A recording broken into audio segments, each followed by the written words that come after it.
एक ऐसी गेम की दुनिया जहां से लॉग आउट होना नामुमकिन है और अगर आप यहां से मरे तो रियल लाइफ में भी आपकी डेथ पक्की है। यह कहानी है आइनक्राफ्ट की, एक ऐसा फ्लोटिंग कैसल जिसमें फंसे हुए हजारों प्लेयर अपनी जान बचाने के लिए फाइट कर रहे हैं। अब तक सब कुछ ठीक चल रहा था, लेकिन जैसे ही प्लेयर 5th फ्लोर पर पहुंचते हैं सिचुएशन सडनली और डेंजरस हो जाती है। यह मॉन्स्टर से ज्यादा खतरनाक बन चुके हैं खुद प्लेयर। इसमें दो पावरफुल गिल्ड मौजूद है, आइनक्राफ्ट लिबरेशन स्क्वाड और ड्रैगन नाइट्स ब्रिगेड, जो मिलकर गेम क्लियर करने वाले थे, लेकिन अब वह एक दूसरे के अगेंस्ट हो चुके हैं। इसी वजह से उनका ईगो और पावर फाइट इतनी बढ़ जाती है कि अब उन्हें बॉस से ज्यादा एक दूसरे को हराने की पड़ी है। इसी केओस के बीच एंट्री होती है एक सोलो प्लेयर की, जिसे लोग कहते हैं बीटर। वैसे अगर आप लोगों ने स्वॉर्ड आर्ट ऑनलाइन का सीजन 1 देखा है तो आप लोगों को ये कहानी अच्छे से समझ में आने वाली है। तो चलिए अब शुरू करते हैं। दिसंबर 29, 2022 आइनक्राफ्ट फ्लोर 4 पार्ट 1 की शुरुआत में हम एक फ्लोर का सीन देखते हैं जहां पर काफी सारे प्लेयर मौजूद थे। सामने की तरफ हम क्रीतो और अर्सुना को भी देख पाते हैं, जबकि क्रीतो अर्सुना को इतना परेशान देखकर उसे बता देता है कि अरे यार इतना टेंशन मत लो। अब ये सुनकर अर्सुना उस पर गुस्सा करने के साथ कहने लगी मेरे साथ किसी नौसिखिया जैसा बर्ताव मत करो, और क्रीतो क्या तुम्हें अपने वेपन की सर्विसिंग नहीं करानी? ये बात सुनकर क्रीतो कहता है कि बिल्कुल, मैंने कल ही उसका इंतजाम कर दिया था, वैसे तुम्हारा क्या? सुना उसकी ऐसी बातों को सुनने के बाद अर्सुना ने अपनी सोर्ड को बाहर की तरफ निकाल लिया था, जिसकी शार्पनेस को देखने के बाद क्रीतो अच्छे से समझ चुका था। साथ ही वो उससे कहता है कि लगता है मुझे अपनी सांस बचा कर रखनी चाहिए थी।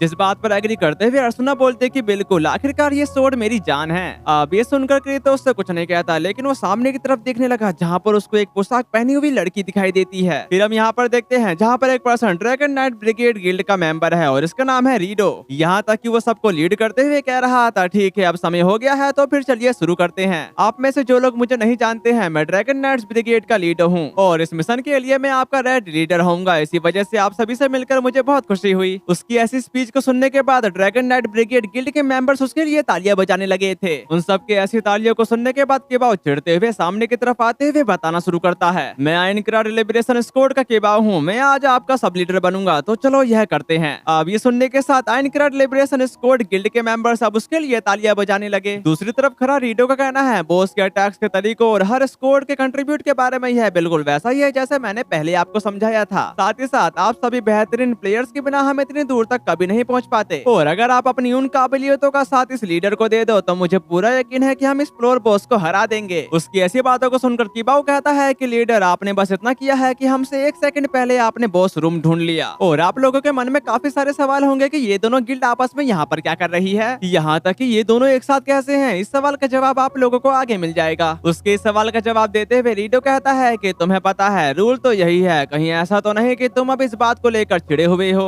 अब ये सुनकर किबाओ सामने की तरफ आते हुए कहने लगा मैंने ये तो नहीं कहा कि मैं चिड़ा हुआ हूँ, पर मेरे साथियों सुनो, आज हम 5th फ्लोर पर पहुँच के रहेंगे। जिस बात पर वहाँ के सारे मेंबर जोर जोर से चिल्लाने लगे थे, वहीं दूसरी तरफ खड़ी वो पोशाक वाली लड़की वहाँ से चली जाती है। इसी के साथ यहाँ सीन कट होकर 4th फ्लोर के बॉस की तरफ आ गया था, जहाँ पर किबाओ और उसके बाकी के साथी उस पैकेसिस को इंजर्ड करने की अपनी पूरी कोशिश कर रहे थे, लेकिन वो उसका बाल तक बाका नहीं कर पा रहे होते हैं। वहीं दूसरी तरफ एंड्रू काफी तेजी से उसकी तरफ बढ़ने के साथ अपने स्केलेबर का इस्तेमाल करने के साथ उस पर अटैक कर देता है, जिस अटैक को उस पैकेसिस ने ब्लॉक कर दिया था। अब ये देखने के साथ सामने की तरफ आ जाता है क्रीतो, जो आते के साथ अपने सोर्ड स्किल का इस्तेमाल करते हुए उस पैकेसिस पर काफी बड़ा स्लैश अटैक कर देता है। और अब बारी आ गई थी असुना की, जिसने नीचे से उस पर ब्रूटल अटैक कर दिया था। साथ ही साथ उन दोनों के कंबाइन अटैक की वजह से उसकी पावर काफी जल्दी ड्रेन होने लगती है। इसी वजह से पैकेसिस आगे की तरफ भागते हुए अपने वाटर वेव से उन पर एक साथ अटैक कर देता है, पर उनके पास डिफेंसिव शील्ड होने की वजह से उनको इस अटैक से ज्यादा फर्क नहीं पड़ता। इसी के साथ वो सारे के सारे एक साथ उस पर अटैक कर देते हैं, और इन अटैक को डॉज करना भी उसके लिए काफी ज्यादा मुश्किल हो रहा था। इसी वजह से वो सामने की तरफ जाने लगा ताकि वो अपनी जान बचा सके। वहीं दूसरी तरफ किबाओ काफी तेजी से उसकी तरफ बढ़ने के साथ अपने सोर्ड का इस्तेमाल करते हुए उसके मुंह पर एक स्लैश अटैक कर देता है, और ये वाला अटैक पैकेसिस के लिए काफी ज्यादा भारी पड़ चुका था क्योंकि उसकी छठी लेयर की पावर धीरे धीरे माइनस में जाने लगी थी।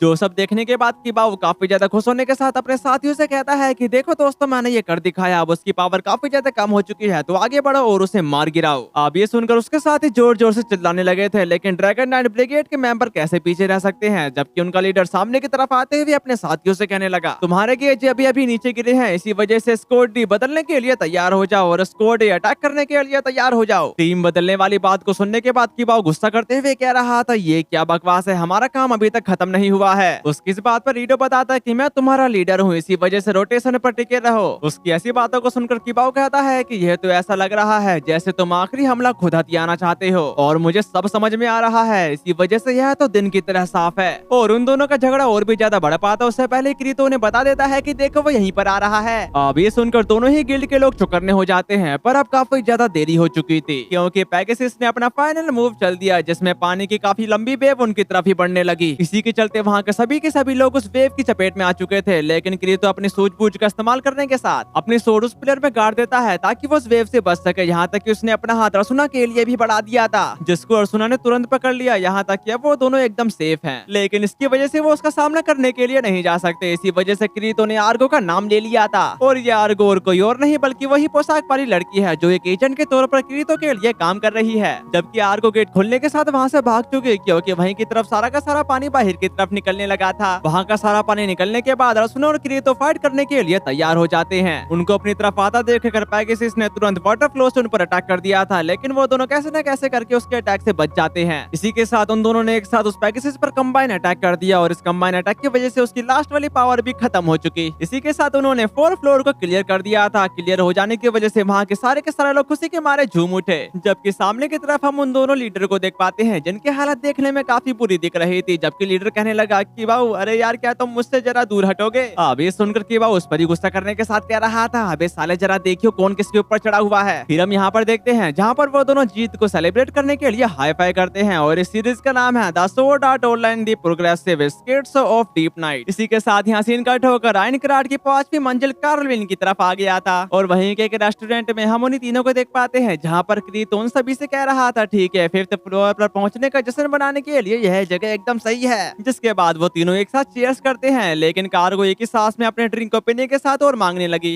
जबकि क्रीतो आर्गो को बताता है कि उस बॉस रूम में हमारी मदद करने के लिए मैं तुम्हारा बहुत बहुत आभारी हूँ। ये बात सुनकर कार्गो कहती कि क्योंकि मुझे अपनी स्ट्रेटेजिक गाइड में बॉस रूम से पानी निकालने की पॉसिबिलिटीज के बारे में टिप्स शामिल करने का मौका मिला, इसलिए मैं कम से कम इतना तो कर ही सकती थी। जो सुनने के बाद क्रीतो बोलता कि सच कहूँ तो मुझे यकीन था कि तुम मुझे मना कर दोगी। जिसका जवाब देते हुए आर्गो बताती है कहने की कोई भी जरूरत नहीं है, और वैसे भी तुमको मेरा दिल बाद में मिलेगा। उसकी ऐसी बातों को सुनने के बाद क्रीतो परेशान होने के साथ उससे कहने लगा अरे मुझ पर नरमी बर तो ठीक है, लेकिन वो बंदी कह रही थी फिर भी 4th फ्लोर को पार करने में 1 हफ्ता लगा है ना, पर मैंने जितना सोचा था उससे तो जल्दी ही हो गया। अब ये सुनकर क्रीतो से सवाल करता है 1st फ्लोर को खाली करने में पूरा 1 महीना लग गया था है ना। इस सवाल का जवाब देते हुए आर्गो कहती कि वैसे अगर हम इसी रफ्तार से चलते रहे तो साल खत्म होने से पहले हम फ्लोर 6 तक पहुंच सकते हैं। उसकी ऐसी बातों को सुनकर क्रीतो कहता कि अरे साल को खत्म होने में केवल 2 ही दिन बचे हैं, इसी वजह से मैं यह नहीं कहूंगा कि यह मुमकिन है। फिर यासिन अर्सुना की तरफ आता है जो एकदम चुपचाप उनकी बातें सुन रही थी। अब ये देखकर क्रीतो से सवाल करने लगा क्या कुछ हुआ है अर्सुना, जिस पर अर्सुना कहने लगी ये एक साथ ही हुआ था, इसमें कोई शक नहीं है। पर उन दोनों को उसकी बात बिल्कुल भी समझ में नहीं आ रही थी, इसी वजह से अर्सुना उन्हें बता देती है अरे वो लास्ट अटैक बोनस क्या तुम भूल गए। और क्रीतो की शक्ल को देखकर ऐसा लग रहा है कि वो इसे सच में भूल गया है। जबकि अर्सुना एक ही सांस में अपने ड्रिंक को खत्म करने के साथ उसे बताना शुरू करती है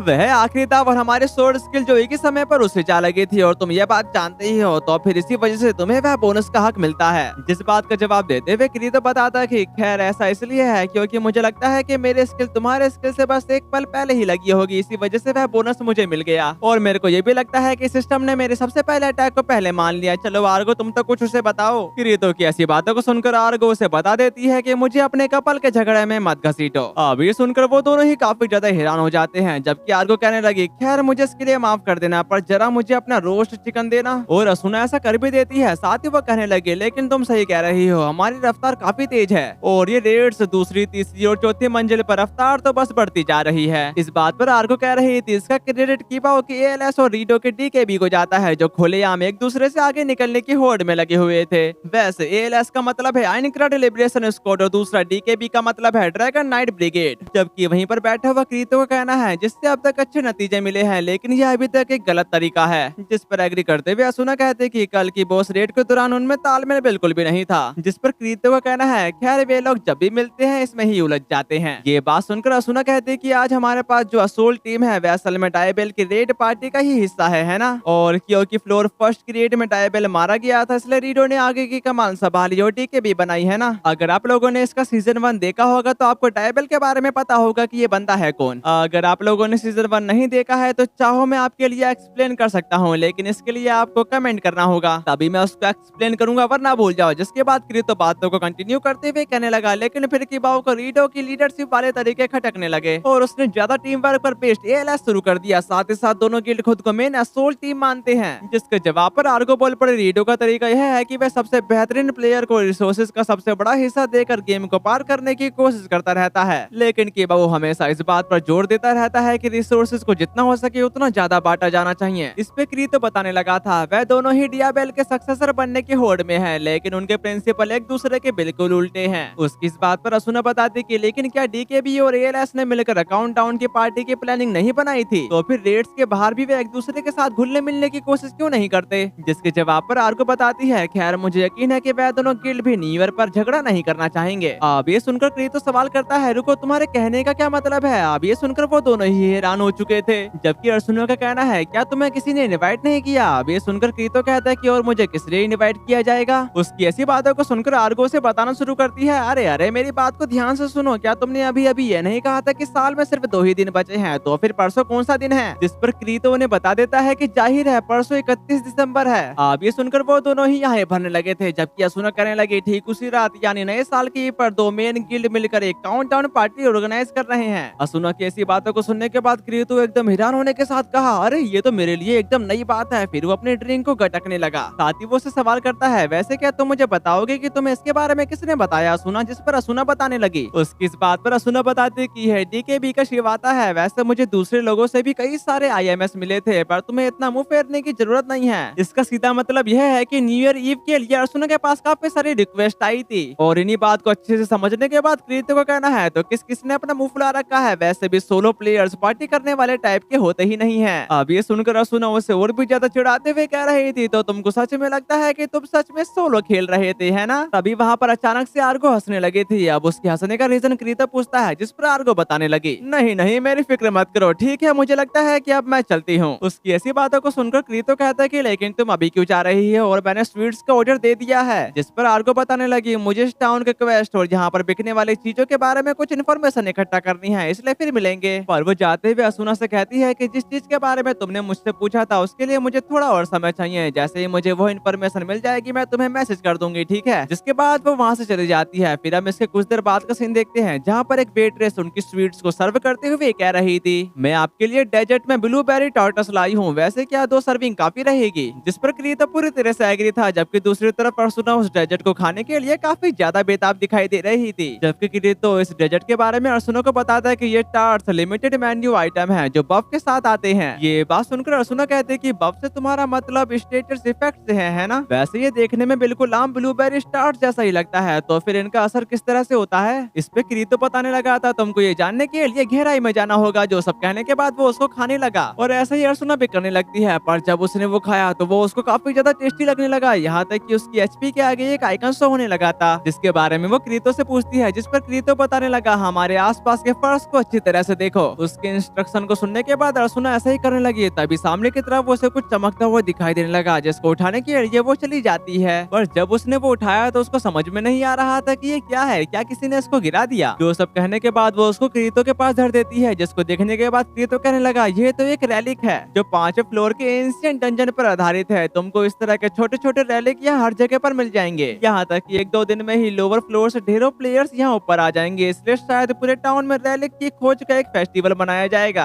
अब ये सुनकर अर्सुना आसपास की जगह देखने लगी जहाँ पर उसे एक और रैलिक मिल जाता है, इसलिए वो उसको उठाने के लिए जाने लगी। जो देखकर क्रीतो उसे बताना शुरू करता है बेहतर होगा कि तुम यहाँ रैलिक की खोज में ना फंसो, क्योंकि नॉर्मल गेम्स में मैप पर तुमको दिखाया जाता है कि चीजें कहाँ पर है या फिर वह स्क्रीन पर चमकने लगती है, लेकिन एसईओ में उन्हें बस जमीन पर गिरा दिया जाता है। ये बात सुनकर अर्सुना हैरान होते हुए कहती है लेकिन मुझे तो वह चीजें चमकती हुई दिखाई दे रही है, लेकिन ये तो बफ असल में है। जबकि क्रीतो को कहना है ये गिरे हुए कॉइन या हल्के चमकती हुए ज्वेलरी के आकार में एक जबरदस्त डील है। अब ज्वेलरी शब्द को सुनने के बाद अर्सुना काफी ज्यादा क्यूरियस हो चुकी थी, इसलिए वो क्रीतो के करीब आते हुए कहने लगी ये बफ कितने समय तक रहता है और मैं भी रैली हंटिंग करना चाहती हूँ। फिर हम इसके कुछ देर बाद का सीन देखते हैं जहाँ पर अर्सुना ने एक खंडर की तरफ काफी सारे रैली इकट्ठा कर लिए थे और इतने सारे रैली को इकट्ठा करने के बाद उसको उसमें से जरा सी ज्वेलरी मिलती है, जिसको देखते हुए वो कह रही थी अब मैं समझी कि तुम्हारा क्या मतलब है, तुम सही कह रहे थे, इसमें फंसना तो मुसीबत को दावत देना है। उसकी ऐसी बातों को सुनकर क्रीतो कहता है कि बीटा टेस्टर के दौरान कुछ प्लेयर तो मौके पर ही रैली हंटिंग के स्पेशलिस्ट बन गए थे, इसी वजह से उन्हें पूरे सम्मान के साथ रैली हंटर्स कहा जाता था। जबकि दूसरी तरफ अर्सुना का कहना है क्या इसे रिस्पेक्टेबल मारा जाना चाहिए वैसे, लेकिन क्या तुमको लगता है कि हमारे लिए इतनी सारी चीजें उठाना ठीक रहेगा? उसकी इस बात पर क्रीतो बताता है, क्या सुना, तुम्हें इस बात पर बुरा मानने की जरूरत नहीं है। इस पूरे टाउन में बिखरी हुई जितने भी एंशिएंट रेलिक है उनमें से हमने जो भी इकट्ठा किया है वह तो बस ऊंट के मुंह में जीरा जैसा है। और वैसे भी जहाँ तक गेम के अंदर के ट्रेजर ढूंढने की बात है तो टाउन में एंशिएंट रेलिक का ढूंढना बस एक बोनस भर है, क्योंकि हमारे नीचे इनक्रेडिबल रूप से बड़े रंजन है। दूसरे शब्दों में कहे वहाँ एक काफी बड़ा लैबिरिंथ है और वहीं पर असली ट्रेजर की खोज होती है। सच कहूँ तो टाउन में तुमको जो रेलिक मिले हैं उनकी कीमत ज्यादा नहीं होती। अब ये सुनने के साथ असुना को उस पर काफी ज्यादा गुस्सा आ रहा था, इसलिए वो एक मुक्का उसके पेट पर चढ़ते हुए कह रही थी, ये बात तो तुम मेरे को पहले भी बता सकते थे।